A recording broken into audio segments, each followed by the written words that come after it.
Yesus Kristus. Apa kabar semuanya? Semoga kita semua sehat selalu dan tetap berada dalam lindungan Tuhan kita Yesus Kristus. Pada pagi hari ini, Minggu 27 September 2020, kita kembali melaksanakan ibadah persekutuan teruna. Meskipun kita masih melaksanakan ibadahnya secara virtual, kiranya kita bisa menjalani ibadah ini dengan hati yang penuh hikmat.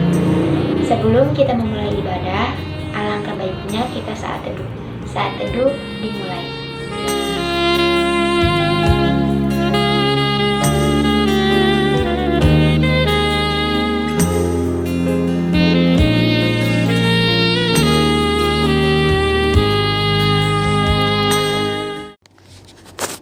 Rekan-rekan teruna, mari kita bernyanyi lagu pembuka yang terambil dari Gita Bakti nomor 4, ayat yang pertama dan yang kedua, bersorak bagi Tuhan.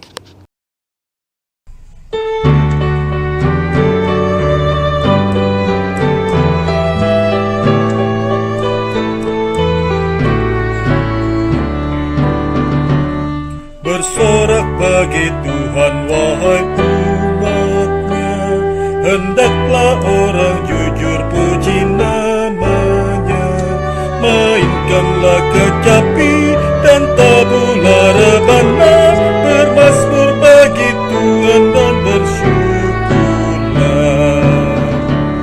Nyanyikan lagu baru bagi Tuhanmu, nyaringkan suaramu dan bersoraklah, sebab Tuhan berfirman dan semuanya ada, segala isi bumi diciptakannya.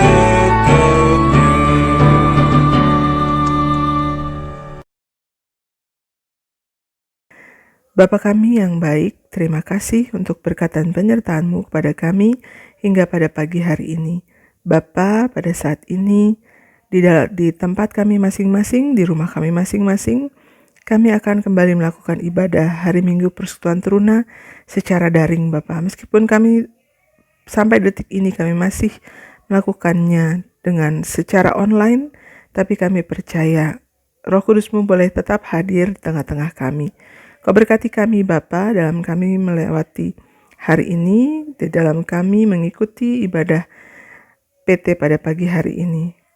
Hadirlah Bapa di tengah-tengah kami, dimanapun keberadaan kami, Kau menyertai kami, dan biarkanlah kami boleh terus mengikuti ibadah ini dari awal, pertengahan, hingga akhir, dengan sungguh-sungguh, dan seperti kami berada di dalam rumah ibadah-Mu, Bapa.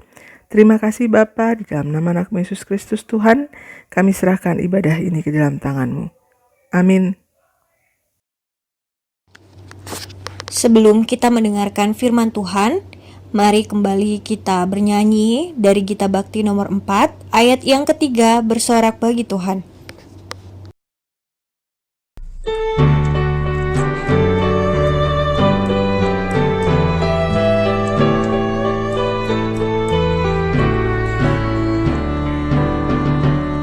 Tindakan keadilan disukainya, dan bumi dipenuhi oleh kasih-Nya.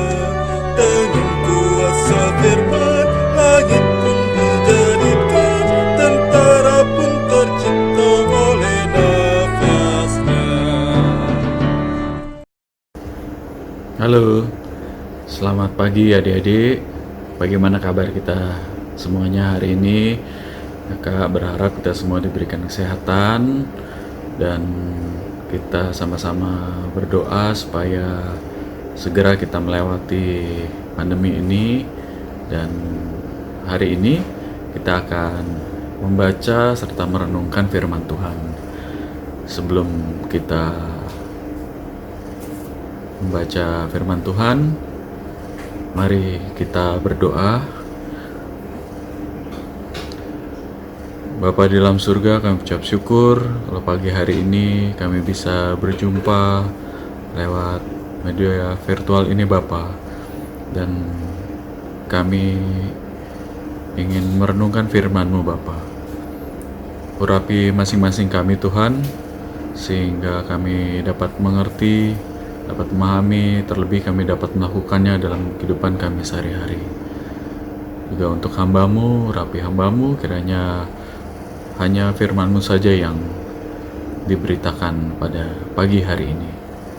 Terima kasih Bapa, berfirmanlah pada kami semuanya. Amin.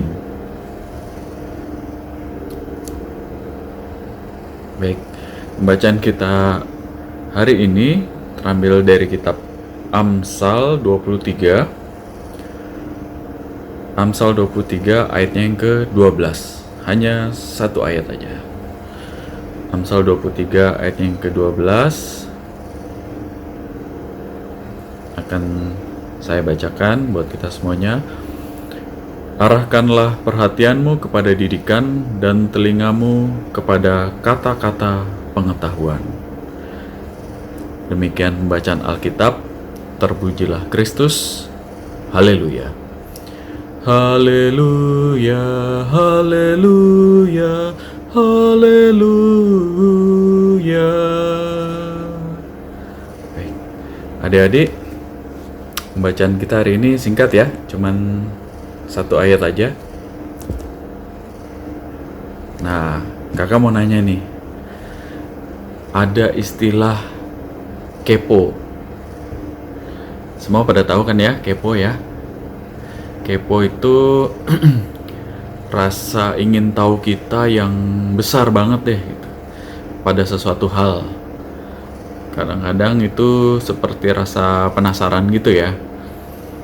Kita bukan aja pengen tahu, tapi terkadang kita juga pengen mencampuri urusan orang lain. Itu kepo tuh, jeleknya di situ tuh. Urusan orang lain jadi pengen ikut campur. Nih contohnya, kalau kita sama teman-teman kita kepoin yuk gitu. Mereka lagi ngapain ya gitu. Keponya mungkin lihat di WhatsApp story-nya atau di grup WhatsApp atau di chat-chat lain gitu ya. Mereka lagi ngapain ya. Kadang-kadang juga mungkin adik-adik suka kepoin ini nih, gebetannya nih, kepoin IG-nya gitu. Ini gebetan temanannya sama siapa aja ya gitu. Jangan kenal nih sama temen gue nih yang satu sekolah sama dia gitu. Ceritanya gebetannya beda sekolah gitu. Nah, kalau kepo itu, kalau sampai di situ aja masih mending nih. Kalau yang udah agak parah, adik-adik pernah ngerasain gak nih kalau ada kecelakaan di jalan raya, itu macetnya bukan gara-gara kecelakaannya, tapi gara-gara orang berhenti sembarangan dan pada nonton. Ini orang-orang bukannya pada bantuin korbannya, bantuin yang kecelakaan, malah nonton aja, malah sibuk, mungkin nanti dia videoin lah apalah gitu ya. Nah, saya pernah ngeliat nih video di WhatsApp, video tentang tawuran. Jadi ada dua kelompok di jalan raya nih. Baru-baru ini kejadiannya, katanya di Bekasi apa ya. Jadi dari kelompok kiri sama kanan berantem mereka gitu, bawa senjata tajam semuanya. Dan herannya di situ tuh ada yang videoin dan orang-orang berhenti naik motor terus nonton gitu. Ini keponya parah ini. Keponya bukan hanya sekedar penasaran pengen tahu, tapi ini udah mulai mengabaikan gitu sama keselamatan diri sendiri gitu. Dia lupa gitu kalau tiba-tiba ada peluru nyasar, ada batu yang nyasar, ada parang yang nyasar, kan kacau gitu kan. Ini yang gak bagus dari kepo nih adik-adik. Nah, hari ini pembacaan kita yang satu ayat ini, kita disuruh kepo nih. Dan bukan cuman kepo ya adik-adik. Nih, kita baca nih. Arahkanlah perhatianmu kepada didikan. Bukan disuruh cuman kepo, tapi mengarahkan perhatian kita. Perhatian tuh apa sih? Kata dasarnya apa sih perhatian? Hati ya. Berarti kita mengarahkan hati kita kepada didikan, dan telingamu kepada kata-kata pengetahuan. Telingamu mengarahkan telinga kita gitu. Kalau bahasa Inggris itu ada kalau mendengar itu ada dua kata ya, ada kata hear, to hear, dan satu lagi kata to listen. Jadi ada hearing and listening. Nah, kalau hear itu bahasa Inggris dia misalnya kita kondisi lagi rame, kita lagi ngobrol sama temen gitu ya di pinggir jalan, kadang-kadang kan kedengeran suara motor, suara mobil lewat, suara kendaraan atau suara apa gitu yang berisik.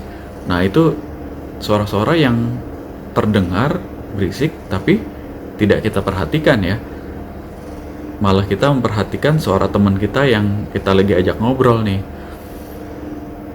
walaupun suaranya lebih kecil dari suara motor tapi kita dengar. Karena apa? Karena kita listening, kita mendengarkan dengan penuh perhatian, kita mendengarkan dengan fokus.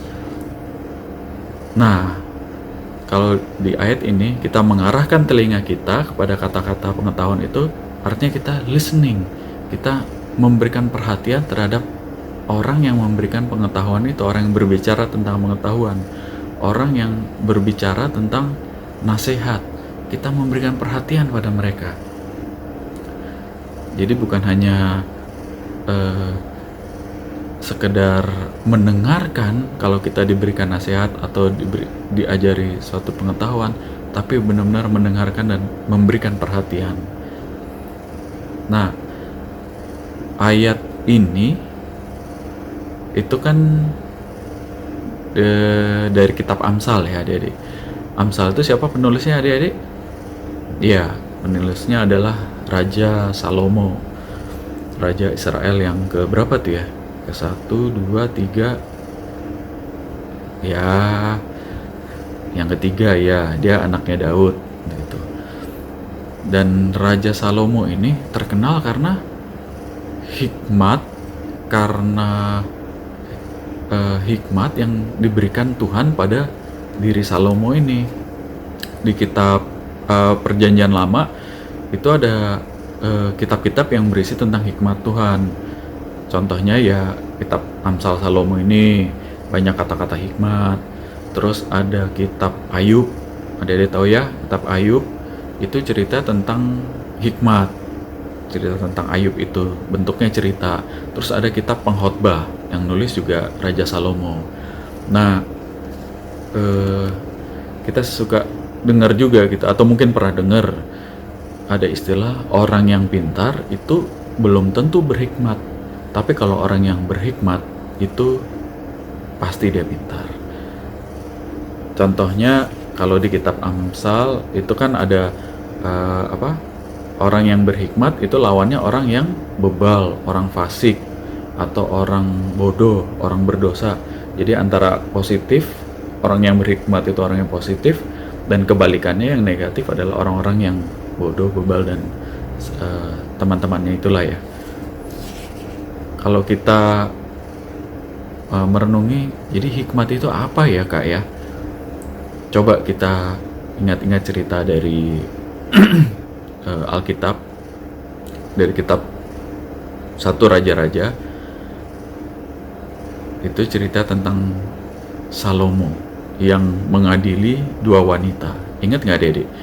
Jadi ada 2 orang wanita, 2 orang perempuan, dia mempunyai anak yang umurnya kurang lebih hampir sama, anak laki-laki, dan keduanya tinggal di satu rumah. Nah, ceritanya yang satu wanita ini pada waktu malam dia tidur dengan anaknya yang masih kecil itu, yang masih bayi itu, lalu anaknya itu sebenarnya tertimpa atau tertindih gitu ya, sehingga dia meninggal. Nah, si perempuan yang anaknya meninggal ini, dia menukar dengan anak temannya yang masih hidup, dengan harapan jadi dia mendapatkan anak yang hidup gitu ya, yang mati biarkan untuk temannya ini, untuk perempuan yang satu lagi. Nah, besok paginya si anak yang perempuan yang punya anak yang sebenarnya masih hidup, dia melihat, loh, anaknya meninggal. Pas dilihat, oh ini bukan anak saya nih. Akhirnya terjadi keributan di antara mereka. Mereka berebutlah anak itu. Lalu mereka mencari keadilan kepada Raja Salomo. Nah, bertemu dengan Raja Salomo, mereka menceritakan duduk permasalahan, dan mereka berebut, ini anak saya yang masih hidup. Oh bukan, itu anak saya. Akhirnya mereka berebut anak yang masih hidup itu gitu. Lalu Salomo dengan bijaknya dia bilang, pengawal, potong atau belahlah anak ini menjadi dua, sehingga setengah buat yang ibu yang satu, setengah lagi buat ibu yang lainnya gitu. Sontak ibu yang anaknya meninggal, dia setuju. Oh ya, bagus, lebih bagus begitu. Kita belah aja, kita bagi dua anak ini. Tapi ibu yang asli dari anak yang hidup ini, dia bilang, jangan bunuh anak itu atau jangan belah anak itu, tapi kasih aja kepada perempuan yang satu. Akhirnya di sini Salomo mendapat hikmat dari Tuhan, dan dia mengetahui mana ibu yang asli dan mana ibu yang palsu. Nah, adik-adik, dari cerita ini kita jadi bisa mengetahui ya, ternyata berhikmat itu mengetahui mana yang asli dan mana yang palsu, mana yang benar, mana yang salah, mana yang sungguh-sungguh, mana yang pura-pura, mana teman yang sungguh-sungguh dan teman yang pura-pura baik, atau mana teman yang mendatangkan kebaikan buat kita, tapi ada juga teman yang mendatangkan kerugian buat kita. Seperti tadi, kalau ada teman yang ngajak tawuran, itu kira-kira teman yang baik apa teman yang buruk ya? Ini teman yang buruk menurut saya. Dan teman-teman, adik-adik, jauhilah teman yang seperti ini gitu. Nanti kalau kita sudah kena tawuran hanya demi setia kawan, kalau kita sudah kena parang atau ditangkap polisi karena tawuran, bagaimana gitu ya dengan masa depan kita gitu? Apakah kita, bagaimana dengan orang tua kita? Pasti orang tuanya dipanggil kantor polisi. Bagus kalau cuman dipanggil kantor polisi, kalau udah kena parang kan itu sudah kacau lah gitu ya. Nah, adik-adik, di sini kita penting sekali mengetahui akan hikmat, karena dengan hikmat kita bisa membedakan mana yang baik dengan yang buruk, mana yang jalan yang benar dan mana jalan yang salah. Tapi ada syaratnya adik-adik untuk mengetahui hikmat dari Tuhan ini. Bagaimana caranya? Kalau kita baca di Amsal 1, syaratnya ternyata adalah dengan takut akan Allah. Itu adalah permulaan dari hikmat.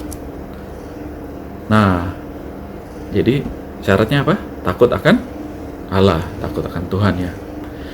Adik-adik, seperti di bacaan kita memperhatikan, kita harus mencari hikmat itu. Karena Tuhan itu akan memberikan hikmat kepada kita, kepada adik-adik, kepada saya, kepada siapapun yang mencari hikmat kepada Tuhan dengan berbagai cara.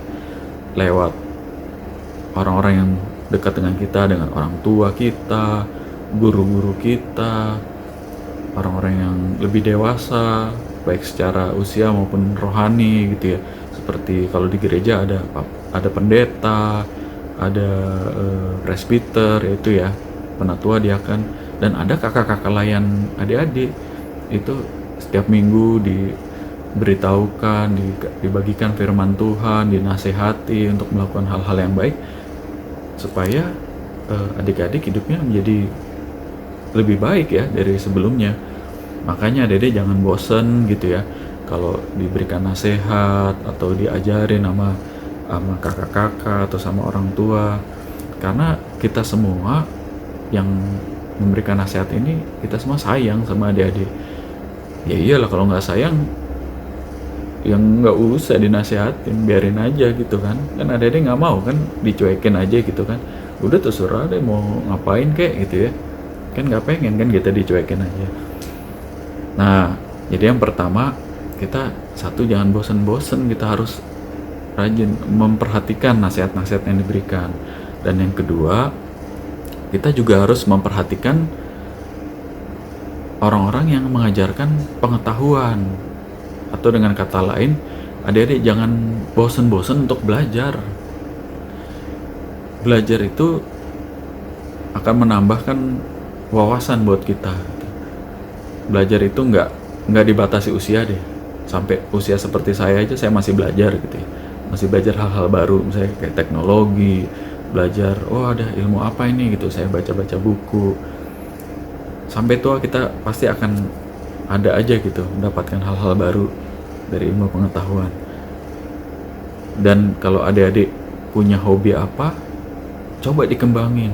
Tapi jangan lupa ya, yang pertama tetap kewajiban kita kan sekolah ya. Yang pertama sekolah, yang kedua kita kembangkan hobi kita. Hobi kita misalnya di dunia otomotif, kita suka bongkar-bongkar motor, kita suka otak-atik gitu ya. Ya kita kembangin, kita baca-baca buku, tanya, kalau perlu kita belajar sama orang di bengkel. Kita bilang, bang permisi bang, saya mau belajar ini motor, saya duduk sini ya, saya liatin abang bongkar mesin, nanti saya tanya-tanya boleh ya bang ya, nggak usah dibayar, nanti saya bantuin aja gitu. Jadi datang liatin dia bongkar mesin, ganti oli, ganti mungkin ring seher itu kalau kita punya hobi mana dunia otomotif. Sebab pada suatu ketika hobi kita itu akan menghasilkan sesuatu, adik-adik. Jangan hanya menghabiskan sesuatu, tapi hobi kita harus menghasilkan sesuatu. Misalnya hobi kita sama medsos, jangan cuman buka-buka IG, tapi bagaimana mengembangkan, gimana ya bikin IG yang kreatif ya, Instagram gitu ya, bagaimana membuat konten-konten yang kreatif, yang menarik, mungkin desainnya, oh desainnya bagus ya gini, warna-warnanya yang pastel, yang soft ya gitu ya, terus kelihatannya enak gitu kalau ngelihat, nggak berantakan warnanya, atau mungkin kontennya yang gimana yang menarik gitu ya. Soalnya ini memang ilmu ini memang lagi booming sekarang, soalnya kan hampir semua bisnis kita menggunakan teknologi ya, medsos ya. Kalau kita nggak bisnis pakai Instagram, Facebook, YouTube, WhatsApp, udah kita mungkin sudah mulai ditinggalkan sama konsumen gitu. Nah adik-adik, jadi dari uraian yang singkat ini kita belajar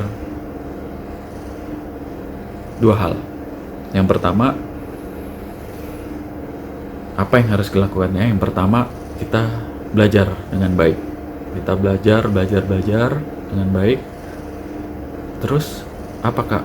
Setelah kita belajar dengan baik, dengan rajin, kita kembangkan diri kita semaksimal mungkin. Kembangkan hobi kita, supaya hobi dengan segala pengetahuan kita itu bisa menghasilkan sesuatu. Jadi jangan hanya minta kuotanya habis, minta mau jajan gitu. Kalau bisa dengan hobi kita beli sendiri kuotanya, beli sendiri, buat jajan-jajan sendiri. Kalau uang sekolah mungkin gede, tapi kalau udah mulai menghasilkan sampai sana ya lebih bagus lagi gitu. Itu yang pertama. Yang kedua, tidak cukup kita menjadi orang yang pintar, tapi kita juga harus jadi orang yang baik. Kita harus juga jadi orang yang berhikmat, orang yang takut akan Tuhan. Supaya apa? Supaya hidup kita balance, bukan hanya cerdas secara intelijensia, IQ kita tinggi, tapi kita juga harus punya emotional quotient juga yang tinggi, kecerdasan emosi kita juga yang tinggi, supaya kita juga punya empati juga buat orang-orang sekitar kita, punya emosi-emosi yang baik, dan juga kita punya spiritual quotient atau kecerdasan secara spiritual kita baik. Karena apa? Spirit itu asal katanya spiritus, yaitu semangat. Bukan hanya semangat semangat pada saat kita lagi happy ya, tapi ketika kita jatuh, ketika kita down, kita stres karena ada masalah, kita berdoa dan kita minta semangat dari Tuhan, karena hubungan kita dekat dengan Tuhan. Jadi adik-adik, hidup kita harus seimbang. Kita harus pintar secara akademis, pintar secara keterampilan kita, skill kita, tapi kita juga pintar secara emosi kita, pintar secara spiritual kita. Kita juga harus senantiasa berhikmat kepada Tuhan, takut akan Tuhan. Kiranya firman Tuhan hari ini menginspirasi adik-adik untuk terus maju, terus optimis, dan senantiasa adik-adik setia serta berpengharapan hanya kepada Tuhan. Tuhan memberkati kita semuanya. Amin. Kita akan merespon firman Tuhan yang baru saja kita dengar. Kita bernyanyi lagu Tuhan Ajarkanlah Kehendak-Mu yang terambil dari Gita Bakti nomor 61, ayat yang pertama dan yang kedua.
Allah Bapa yang bertata dalam kerajaan surga, terima kasih Tuhan atas segala berkat dan kasih karunia yang Engkau telah berikan kepada kami.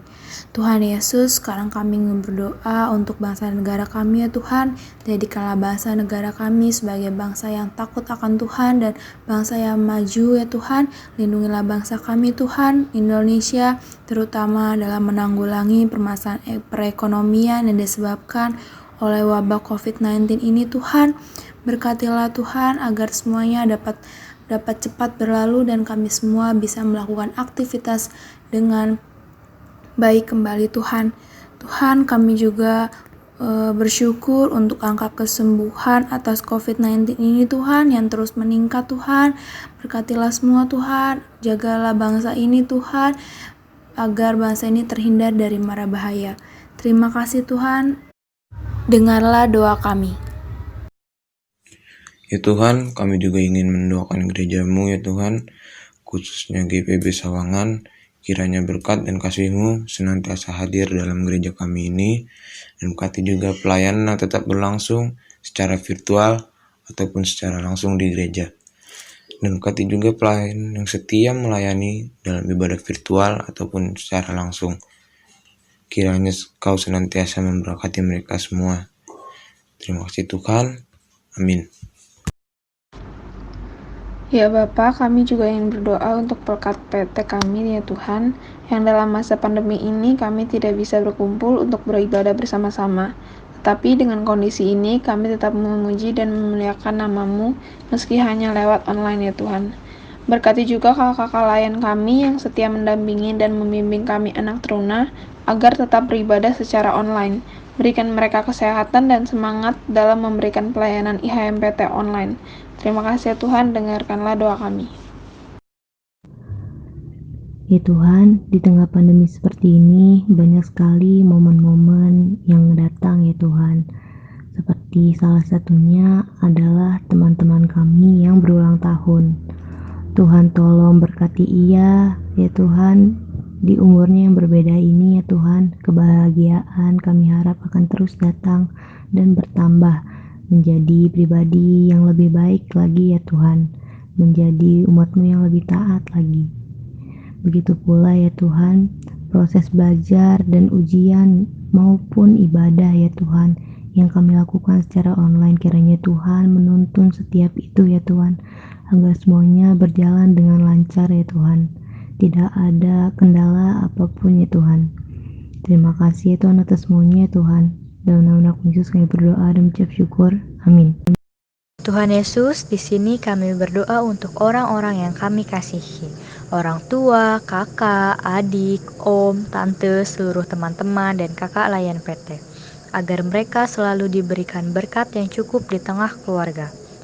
Tuhan Yesus, kami mohon perlindungan-Mu agar kami terhindar dari sakit penyakit, khususnya wabah COVID-19 dan pandemi ini dapat berlalu dari muka bumi. Tuhan, dengarlah doa kami. Ya Bapa, inilah doa-doa kami. Kiranya Engkau mau menyempurnakan doa-doa kami ini seturut dengan doa yang telah Engkau ajarkan kepada kami. Bapa kami yang di sorga, dikuduskanlah nama-Mu. Datanglah kerajaan-Mu. Jadilah kehendak-Mu di bumi seperti di sorga. Berikanlah kami pada hari ini makanan kami yang secukupnya. Dan ampunilah kami akan kesalahan kami, seperti kami juga mengampuni orang yang bersalah kepada kami. Dan janganlah membawa kami dalam pencobaan, tetapi lepaskanlah kami daripada yang jahat.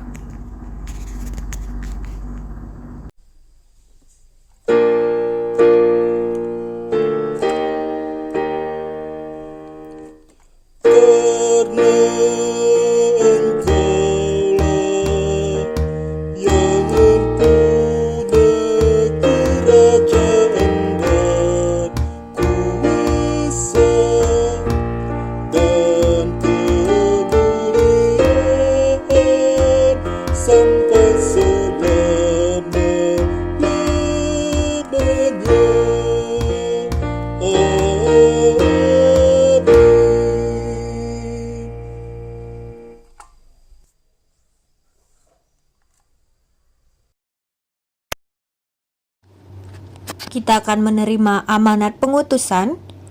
Namun sebelumnya kembali kita bernyanyi dari Gita Bakti nomor 62, Siapa yang berpegang, ayat 1 dan yang keempat.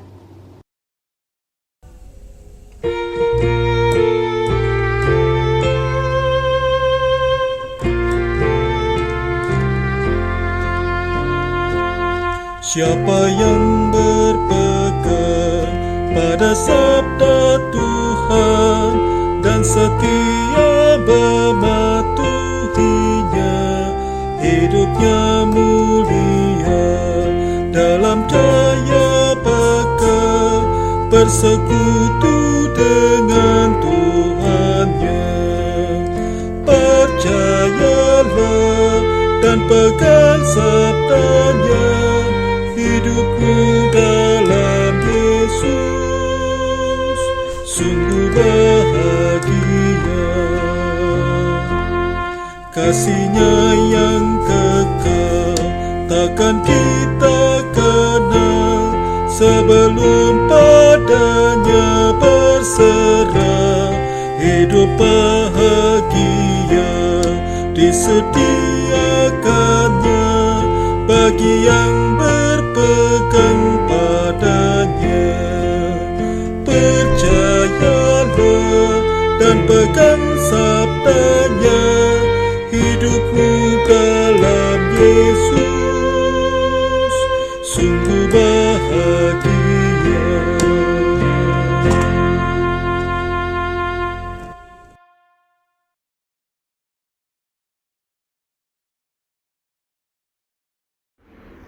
Bapa di dalam surga, kami ucap syukur kalau hari ini Engkau memberikan kami kesempatan untuk berjumpa secara virtual. Dan terima kasih atas lawatan firman-Mu.